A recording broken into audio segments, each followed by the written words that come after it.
Novas percepções, o princípio revisitado. Capítulo 16. As duas dimensões do princípio. Ao longo dos últimos 10 anos, fiquei muito satisfeito por receber muitas centenas de e-mails e mensagens de leitores da primeira edição deste livro. Igualmente importantes, e de várias maneiras ainda mais estimulantes, foram as muitas resenhas postadas nos sites da Amazon. Esses e-mails e resenhas revitalizaram minha visão sobre o funcionamento do princípio 80-20, especialmente no que se refere a essas duas dimensões, a eficiência e o aprimoramento da vida. Algumas dessas resenhas são bastante críticas em relação ao livro e ao princípio, e, para mim, elas se mostraram as mais úteis e desafiadoras. As duas principais críticas levantadas são, por fim, o princípio 80-20 realmente se aplica à nossa vida pessoal, e aqueles 80% não seriam essenciais também. Eu retomarei essas duas questões mais à frente, neste capítulo. As histórias que mais me inspiraram não foram aquelas em que os leitores contam que usaram o princípio 80-20 para gostar mais do trabalho ou para ganhar mais dinheiro ou alcançar essas duas vitórias. Os casos mais comoventes foram aqueles em que os leitores aplicaram o princípio naquilo que era mais importante em suas vidas. Minha história favorita foi enviada por um canadense de 50 anos, feliz no casamento e com 3 filhos maravilhosos. Darrell, é assim que vou chamá-lo, quer ficar anônimo, mas não mudei nada em sua história além de seu nome. Ele fez uma carreira de sucesso como educador e hoje é o diretor executivo de um distrito escolar. Há 3 anos, foi diagnosticado com transtorno de aprendizagem não verbal, TANV. Ele me contou. Foi duro de engolir, mas sei que meu diagnóstico é acurado quando passo minutos procurando pelo meu carro na vaga do estacionamento ou vou até a escrivaninha procurar a folha de papel que está bem diante de mim ou na minha mão. Percebo como o diagnóstico é verdadeiro. E aqui estou eu, tentando encontrar a melhor maneira de dar apoio a crianças com necessidades especiais, o que é grande parte do meu trabalho, enquanto eu mesmo tenho necessidades especiais, você não perceberia. Eu publiquei muitos artigos e defendendo que os professores se tornassem líderes. Foi porque, quando eu era diretor, havia muitas atividades que os professores podiam fazer melhor do que eu e, então, deleguei a eles aqueles 80% em que eu não era tão bom. Essa trajetória acabou por me levar a ser indicado para um prêmio de liderança, que eu recebi em 1999. Poucos deles sabiam que meu estímulo e incentivo à liderança deles, embora autênticos, eram também por causa das minhas necessidades. Eu percebo como o princípio 80-20 tem sido realmente a razão do meu sucesso. Também quero usar sua filosofia 80-20 para ajudar outras pessoas com dificuldade de aprendizagem a dar foco naqueles 20% que já fazem bem, e em um futuro não muito distante. Espero remover o véu que me impede de mostrar aos outros a pessoa que verdadeiramente sou. Darrell escreveu um texto emocionante chamado Encontrando Força na Fraqueza, 108 que aplica o princípio 80-20 de forma romanceada. Basicamente, ele diz que, quando nossas fraquezas são aparentes, nós podemos investir naquilo onde nossas forças se ajustam com mais potência, em parte, porque não temos escolha e em parte porque percebemos a diferença entre nossa fraqueza e a força das outras pessoas. Nós avaliamos nossa dependência das outras pessoas e, em troca, nos empenhamos em lhes oferecer a garantia das forças que temos. Negar nossas fraquezas ou até mesmo minimizá-las pode nos afastar de nossas forças e daquelas das outras pessoas ao nosso redor. Percepções dos leitores. Eu gostaria de repassar algumas das melhores ou mais divertidas percepções dos leitores em relação ao princípio. Primeiro, um comentário de Sean F. O'Neill. Nos Estados Unidos na década de 1920, havia um excelente escritor chamado Edmund Wilson. Ele apresentou Marcel Proust aos norte-americanos. Os 20% de seu tempo eram dedicados à escrita e à pesquisa. Ele dispensava os 80% de baixa prioridade com o seguinte texto, escrito em cartões postais como resposta a quem lhe fazia algum pedido.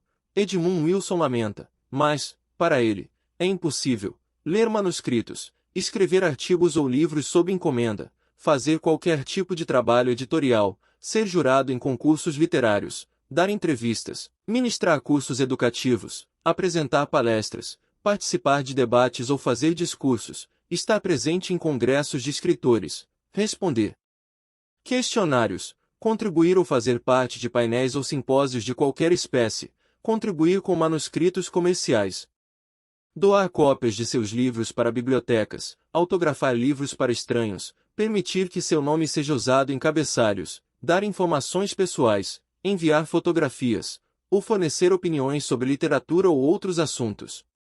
Michael Cloud deu foco em sua vida profissional. Fiz uma análise 80-20 das minhas atividades geradoras de receitas, como escritor de discursos e captador de patrocínios, e descobri que no ano passado gerei 89% do meu faturamento em 15% do meu tempo e com 15% do meu trabalho.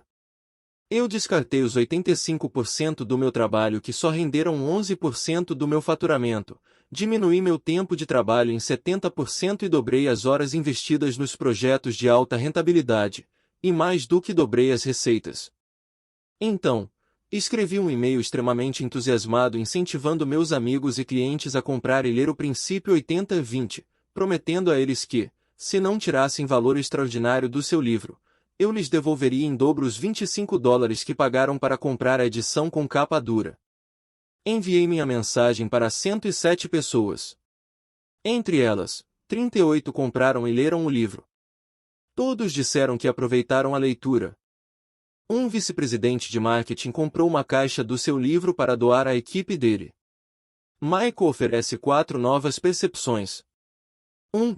Eu me beneficio ao estimular as pessoas a ler, refletir e aplicar o princípio 80-20 e imagine os benefícios por ter 20% da minha comunidade, negócios, país e 20% dos indivíduos da Terra pensando e vivendo 80-20. Você não gostaria de viver em um mundo com Da Vincis, Mozart e Einstein onde todo mundo só oferecesse o melhor de si? 2. Algumas pessoas são bem-sucedidas ao reinventar a roda. A maioria fracassa reinventando um pneu furado. Talvez você devesse escrever um breve livro sobre os 20% tóxicos, aquela pequena parte que é mais dispendiosa e prejudicial. 3. Bons jogadores de pôquer passam a vez com frequência. Como afirma Larry W. Phillips em seu livro Zen and the Art of Poker, jogue apenas aquelas 15% ou 20% melhores mãos e passe o resto. 4. Em seu livro Empresas Feitas para Vencer, 109 Jim Collins escreve um capítulo brilhante sobre a aplicação do princípio 80-20. Terry Lee escreveu de Hong Kong para falar da conexão com a teoria do caos. Sim, o universo é desequilibrado, caso contrário, talvez não tivesse havido o Big Bang. Considero a teoria das restrições, de Eliyahu M. Goldratt, que foca na melhoria e exploração dos gargalos, como uma versão especial do princípio 80-20. A ideia é se concentrar nas poucas causas e geralmente em uma única causa para a existência do gargalo. Isso libera um enorme potencial. Ao que parece, essa teoria das restrições, assim como o princípio, aplicam-se ao mundo corporativo e à vida pessoal. No trabalho, qual é a restrição que, se removida, nos faria ser 5, 10 ou 20 vezes mais produtivos? Para você, a restrição é seu chefe, seu medo de falhar, sua falta de qualificação, sua incapacidade de escolher no que trabalhar, a falta de um bom colaborador ou algo completamente diferente. Qual é a restrição? O que impede você de melhorar incrivelmente seu desempenho? Se você identificar a restrição, pode iniciar uma campanha para eliminá-la. Na sua vida pessoal, o que o impede de aprimorá-la e levar mais felicidade às pessoas com as quais se importa? Deve haver uma restrição primordial. Qual é? O princípio 80-20 realmente se aplica à nossa vida pessoal. É importante notar que ninguém discute que o princípio 80-20 funciona para os negócios. Alguns leitores, de fato, deram exemplos de empreendimentos muito diferentes que se beneficiaram com sua aplicação. O Dr. Mark Shu é pastor de uma igreja no Texas e aumentou sua congregação 300 vezes usando o princípio. Ele escreveu: seu livro sobre o pensamento 80-20 transformou minha vida. Sou pastor de uma comunidade de fé na cidade de Cypress, no Texas. Seguindo o princípio 80-20, nós crescemos de 5 pessoas se encontrando na minha sala de estar para uma audiência com mais de 1.500 pessoas, em apenas 2 anos e meio. Nós nos chamamos de Igreja 80-20. Aposto que você não sabia que era o guru do crescimento das igrejas. Desde então, porém, eu descobri que há uma Igreja 80-20 muito maior. Verônica Abney, administradora de uma das maiores igrejas de Chicago, me escreveu dizendo que atualmente nosso culto tem 25 mil membros e nosso templo fica próximo ao estádio United Center, onde jogam os Chicago Bulls e é a casa de Michael Jordan. Gostaria de fazer nosso ministério crescer de 25 mil para 50 mil membros usando a metodologia 80-20. E alguns leitores realmente valorizam a aplicação do conceito de Pareto em todas as dimensões da vida, começando pelos negócios, mas indo bem além deles. Essa foi minha maior inovação na reinterpretação do princípio. Kevin Gart, diretor de transferência em uma corretora de imóveis de São Francisco, me contou o seguinte: eu apliquei a regra 80-20 em praticamente todos os aspectos da minha vida com resultados fantásticos.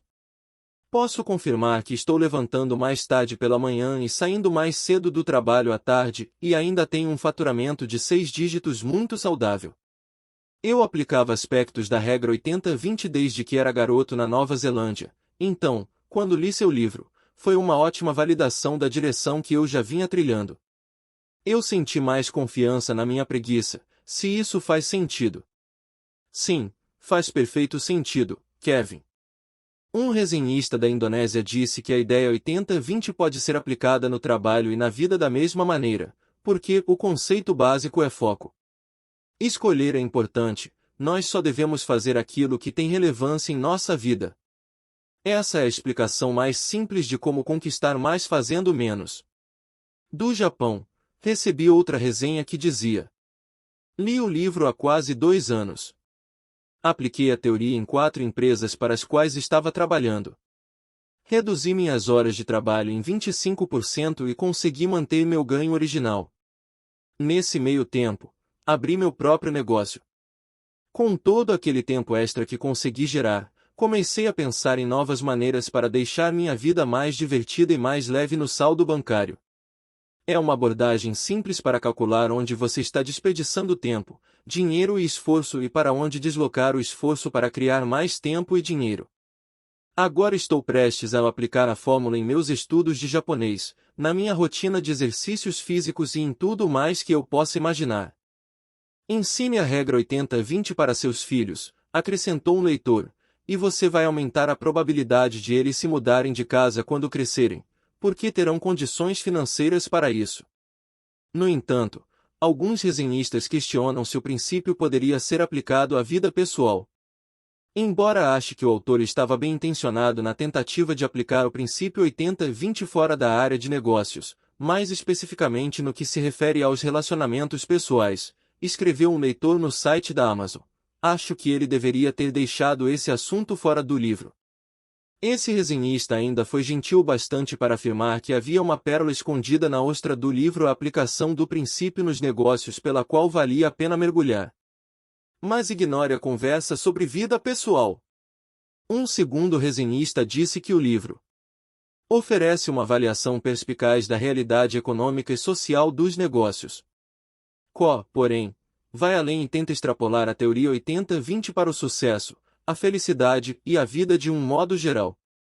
Embora parte do que ele sugere faça sentido, seus exemplos vão se tornando mais fracos conforme vai saindo do mundo dos negócios. Aqueles 80% também não são essenciais. A segunda maior crítica que recebo questiona se é realista, ou até mesmo desejável, eliminar aqueles 80% de atividades que geram poucos resultados.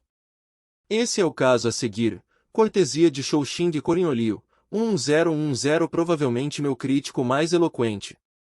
Vale a pena citar a resenha completa.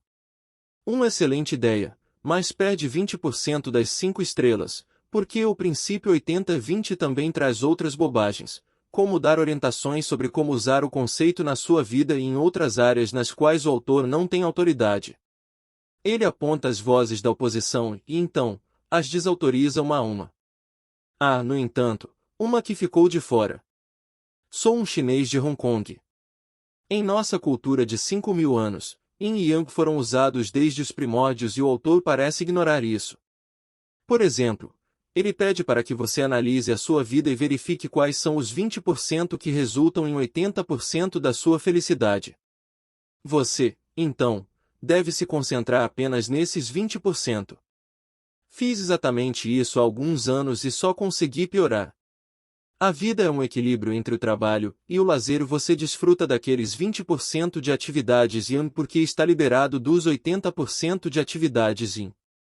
80% do paladar de um hambúrguer é devido a 20% dos ingredientes, isto é, a carne dentro dele, mas se você tirar o pão de cima e de baixo, o sabor vai ficar forte demais e vai perder o paladar.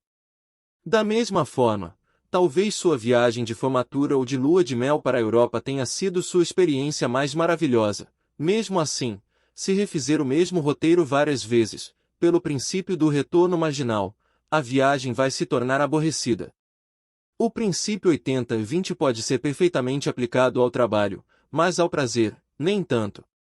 Imagino também se o autor acha que 80% do prazer do sexo deriva de 20% do tempo até o clímax, yang. Então, nesse caso, poderíamos abrir mão das preliminares, yin, de uma vez por todas.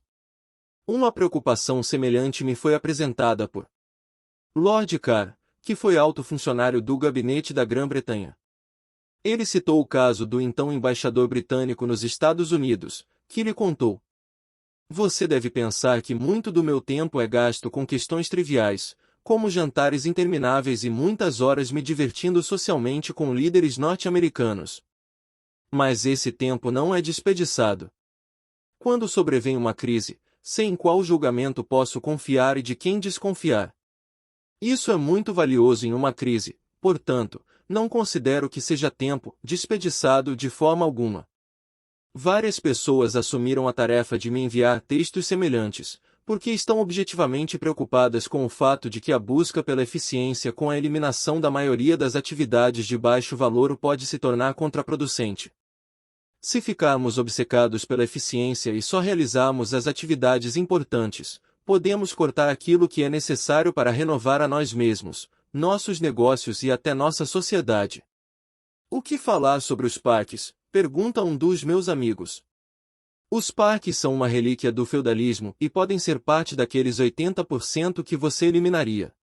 Eles não deveriam existir, se analisarmos tudo pelos custos. Os parques não dão retorno de capital. Seriam mais valiosos como casas ou lojas de varejo. Mas se você eliminar os parques, vamos acabar com uma cidade muito pouco atrativa. Ele deveria ter citado Joanesburgo, que tem subúrbios muito agradáveis, mas quase nenhum parque ou espaço aberto, e, não por coincidência, é uma das cidades mais violentas do planeta. Uma preocupação semelhante é a seguinte: se cortarmos os elementos ineficientes de nossas vidas e de nossos trabalhos, nós nos tornaremos irracionais e desalmados, valorizando as soluções econômicas de curto prazo e desprezando nossa herança no longo prazo. Andrew Price escreve em seu livro The Power of the Unessential: "A pesca dos melhores peixes ocorre nas zonas costeiras, que formam apenas uma pequena parte da área total dos oceanos." O princípio 80-20 nos indica que a atividade da pesca deve ser exercida na costa. E a procura por peixes nas zonas costeiras foi exatamente o que aconteceu. Mas a exploração consumiu muito do estoque, e não apenas isso, porque essas ricas águas costeiras são também as principais áreas de reprodução. Assim, a pesca do bacalhau e de outros peixes na costa afetou a reprodução, deixando poucos espécimes disponíveis para captura e para a futura reprodução. Para os seguidores do princípio 80-20, a mensagem é clara. Nossos esforços para focar naqueles desproporcionais e valiosos 20% não devem sempre ser aplicados, eles também devem deixar de ser usados. De outro modo, os 20% podem facilmente desaparecer, como demonstra o exemplo da pesca. Há outra mensagem importante. As ações com melhor desempenho, na pesca ou nas finanças, nesse ano ou as espécies mais valiosas de um ecossistema na última década não estão com o sucesso garantido no futuro. A verdade é que o mundo e seus recursos não se mantêm constantes por muito tempo.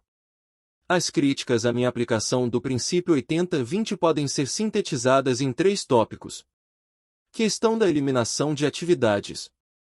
Se o princípio 80-20 for visto como um princípio de eficiência, podemos acabar sendo muito ineficientes e não muito eficazes. Está tudo bem eliminar atividades, mas sem realizar algo profundo e integralmente, não vamos obter nada que vale a pena desfrutar. Você pode entender 80% da mensagem desse livro lendo apenas 20% dele, mas se o livro for importante para nós, vamos querer lê-lo inteiro e ficaremos chateados quando acabar. Obter 80% dos resultados com 20% do esforço pode parecer uma abordagem simplista, materialista e inautêntica do trabalho e da vida. Questão da sustentabilidade. Se o princípio 80-20 nos leva a dar um grande foco no que funciona hoje, não haveria o perigo de que não funcionasse amanhã. Essa preocupação pode ser aplicada igualmente nos negócios e nos aspectos mais amplos de nossa vida. Questão do equilíbrio. Como afirma Shou-Shing, não podemos dar foco somente nas melhores partes da vida, porque sem o resto de nossa vida, o melhor em breve deixará de ser o melhor. O equilíbrio não importa nos negócios porque a economia avança com a batalha entre empresas altamente especializadas, e dessa forma, desequilibradas. Mas o equilíbrio pode ser essencial para a felicidade humana. 2 diferentes dimensões do princípio. O que percebi com o feedback que recebi dos leitores é que existem 2 distintas, em alguns casos até opostas, dimensões ou modos de aplicar o princípio 80-20. Por um lado, existe a dimensão da eficiência. É quando queremos alcançar algum objetivo da maneira mais rápida e com o menor esforço possível. Geralmente, esse domínio envolve fatores que não são muito significativos para nós, exceto como um meio para atingir um fim. Por exemplo, se olhamos para o trabalho principalmente como um meio para ganhar dinheiro porque queremos realizar outras atividades com outras pessoas fora da empresa e são essas outras atividades que realmente nos importam, então, o trabalho se encaixa diretamente na caixa onde está escrito eficiência. Nesse caso, queremos usar o princípio 80-20 para realizar nosso trabalho o mais produtiva e rapidamente possível e voltar para nossa vida real. Para isso, a abordagem 20% é nossa aplicação do princípio. Focamos nos 20% mais produtivos, talvez duplicando nosso tempo dedicado a essas atividades e, sempre que possível, eliminando tudo que não seja altamente eficiente. Como ilustração, lembre-se do exemplo que dei no capítulo 10 sobre a revolução do tempo. Nós deveríamos investir 2 dias nos 20% de alta eficiência e dedicar o resto da semana àquilo que realmente nos interessa. Sendo simplista, a expectativa é aumentar o valor de nosso trabalho em 160%. Temos 2 lotes de 80%, cada um derivado de um dia de trabalho, os 20%. Sempre que possível, devemos reduzir nossa semana de trabalho para 2 dias. A dimensão da eficiência também pode ser aplicada a questões fora do trabalho que não sejam realmente importantes para nós, são aquelas consideradas deveres. Nesses 20% entram, por exemplo, todas as pessoas que temos que encontrar socialmente, mas que realmente não gostaríamos, todas as obrigações que não queremos cumprir, mas não conseguimos escapar, como fazer a declaração de imposto de renda, limpar a garagem, cuidar do jardim, se você não gosta e não pode repassar a tarefa para alguém que goste, e assim por diante. O objetivo é descobrir aqueles 20% que dão 80% dos resultados e tirar a tarefa da frente da forma mais rápida e indolor possível. Por outro lado, no princípio 80-20, existe também a dimensão da melhoria da vida. Nesse caso, entra tudo aquilo que é realmente importante para nossa vida, seja trabalho, relacionamentos pessoais, o que desejamos conquistar, o hobby que nos oferece imenso prazer ou qualquer outra atividade que nos dê realização e possa servir de consolo em nosso leito de morte. Quando olhamos para tudo que já vivemos até agora, olhamos para a vida futura que ainda teremos e desfrutamos nossa vida como ela é hoje, identificamos tudo que nos causa um entusiasmo caloroso e nos deixa felizes por estarmos vivos, tudo isso se encaixa na dimensão da melhoria de vida. Tudo aquilo que o psicólogo industrial norte-americano Abraham Maslow rotulou de fatores higiênicos, alimentação, abrigo, necessidades materiais, são importantes quando estão desatendidos, mas perdem a importância relativa quando são satisfeitos. Os fatores higiênicos, nos meus termos, encaixam-se na dimensão da eficiência e exigem uma solução 20%, a alternativa mais produtiva com o menor gasto de energia vital. Por duas razões, o princípio 80-20 é uma parte essencial da realização e melhoria do que podemos chamar de poesia da vida. Primeiro, o princípio nos ajuda a identificar o que é realmente importante em nossa vida. Quem são as poucas pessoas? Quais são as poucas atividades que fazem realmente nossa vida valer a pena? A menos que você seja verdadeiramente uma pessoa pobre ou triste, esses não são aspectos instrumentais da vida, um meio para um fim, como dinheiro, reconhecimento, cargos importantes ou qualquer outro tipo de status. Isso acontece e passa. São fatores externos, não tocam nosso coração ou nossa alma, não definem quem somos nós. Depois de contar com alimento e abrigo, o que realmente importa é amar e ser amado, a expressão do nosso eu, a realização pessoal e a tranquilidade, a habilidade de pensar e criar, a oportunidade de se conectar com a natureza e com as outras pessoas, e, acima de tudo, melhorar a vida dos amigos e da família, as pessoas com quem realmente nos importamos. Em segundo lugar, o princípio abre espaço para essas fantásticas facetas da vida, tornando as atividades não essenciais mais rápidas e econômicas com menor absorção de energia vital. Como planejado, podemos dispor de tempo, espaço e tranquilidade para as partes essenciais da vida. Em vez de termos o que importa espremido nas margens e nos cantos de nossa vida, temos condições de colocar o que é essencial no devido lugar, no centro do palco, no coração do nosso ser. Quando se trata das partes essenciais da vida, aqueles 20%, ou menos, que definem nossa singularidade e destino individual, deveríamos dedicar a elas toda a nossa alma e energia, sem economizar tempo, dinheiro ou qualquer outro meio para atingir esse fim. A eficiência precisa da abordagem dos 20%. Porém, a melhoria de vida merece uma abordagem 200%, 2000% ou 2 milhões%. Não há limite para a quantidade de esforço ou tempo devotada ao que melhora ou até define nossa vida. Portanto, para responder às três principais críticas: eliminação de atividades. É somente no segmento da eficiência que devemos ter como objetivo a eliminação de atividades e agir mais depressa e com mais preguiça. Nas questões de melhoria da vida, nós optamos, sempre que possível, pelo caminho mais longo, mais profundo e mais elevado. Sustentabilidade. A aplicação sensata do princípio requer visão de longo prazo e atenção às potenciais consequências imprevistas, se presumirmos que a atual posição no que se refere a esforço e recompensa não mudará.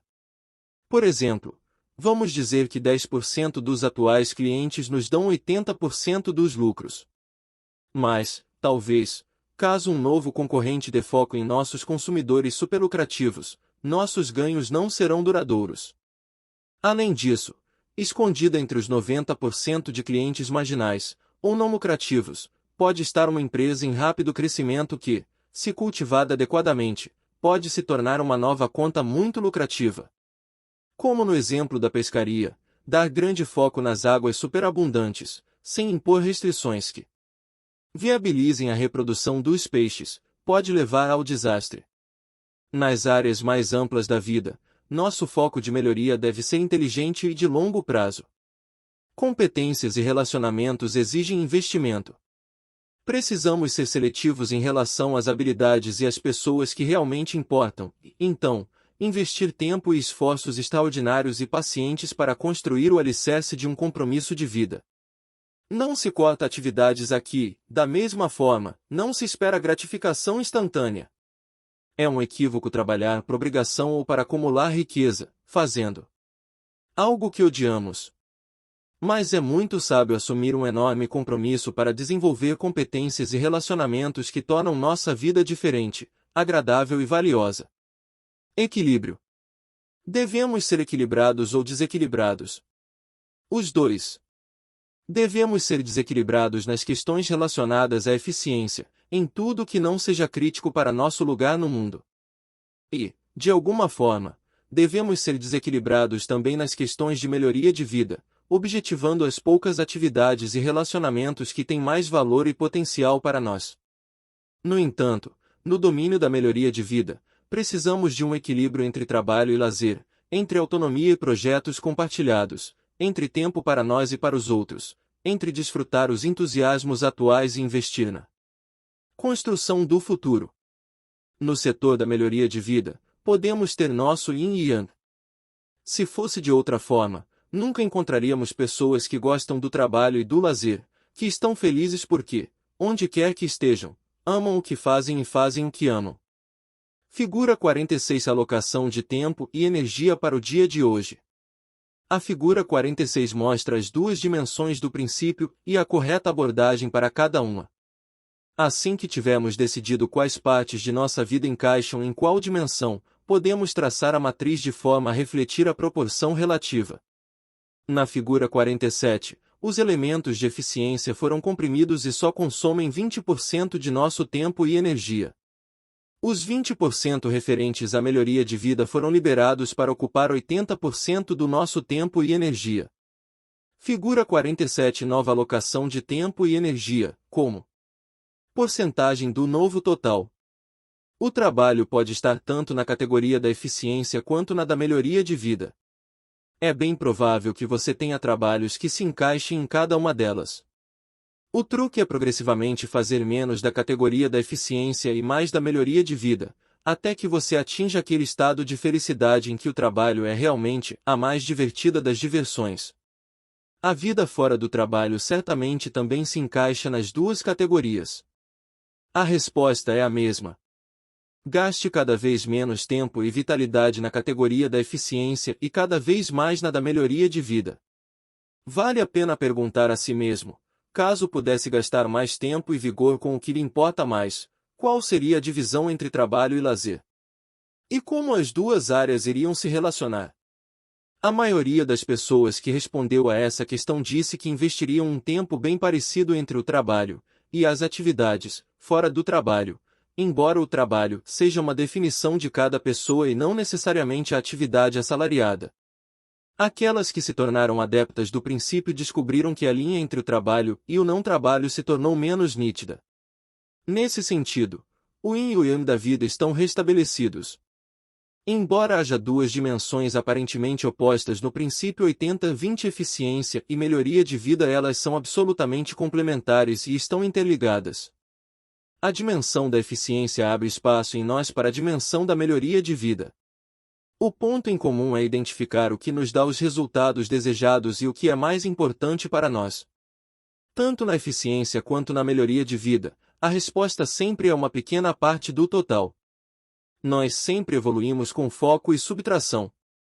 Da mesma forma, no entanto, a filosofia 80-20 seria estéril se levasse apenas à eficiência. Não há razão para se tornar mais eficiente ou mais rico a menos que tenhamos outro objetivo em mente, a meta da nossa alma. Aquelas pessoas que colocarem o princípio 80-20 firmemente em sua área de trabalho estão perdendo o sentido real desse conceito. Deixe-me dar um exemplo da minha própria vida. Todos os dias, quando estou morando em Londres ou no sul da Espanha, eu ando de bicicleta por 1 hora. Para mim, essa é definitivamente uma atividade de melhoria de vida, é um exercício maravilhoso.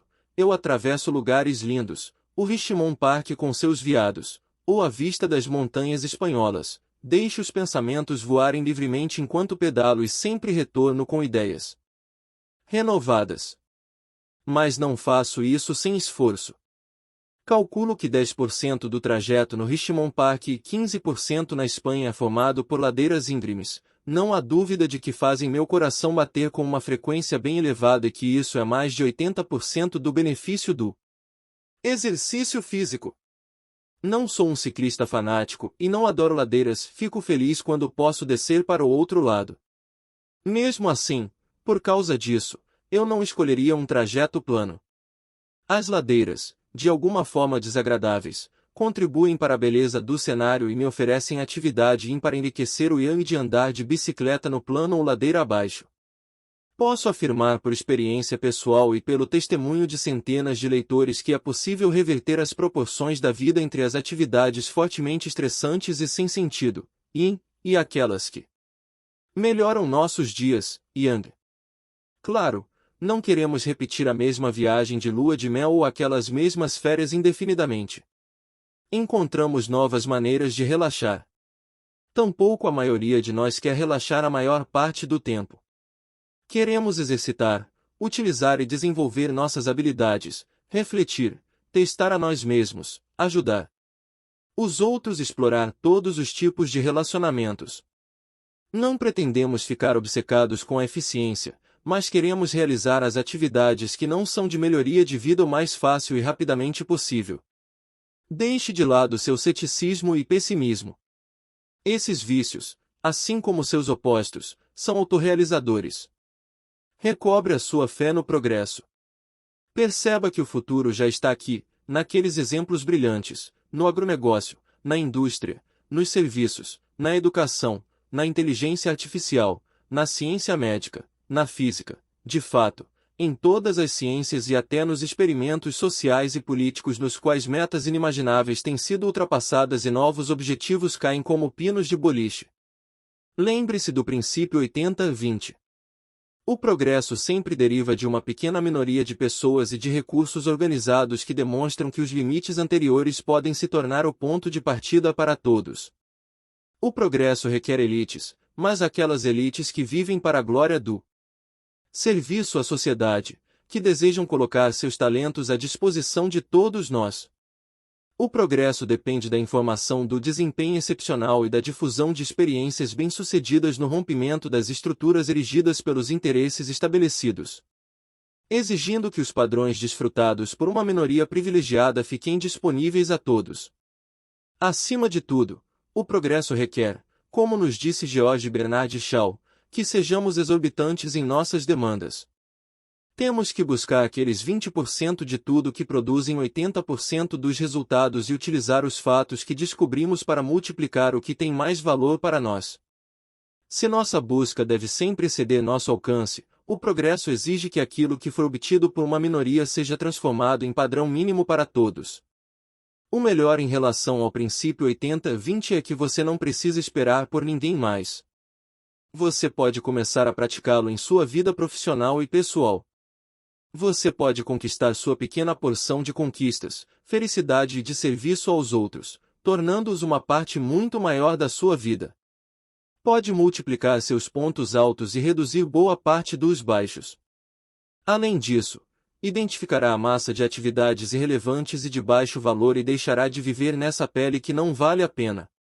Vai ser capaz de isolar as partes do seu caráter, estilo de trabalho, estilo de vida e relacionamentos que, avaliadas diante do tempo e da energia envolvidos, lhe oferecem um valor muitas vezes maior do que sua atual rotina diária, e tendo isolado essas partes, poderá com bastante coragem e determinação multiplicá-las.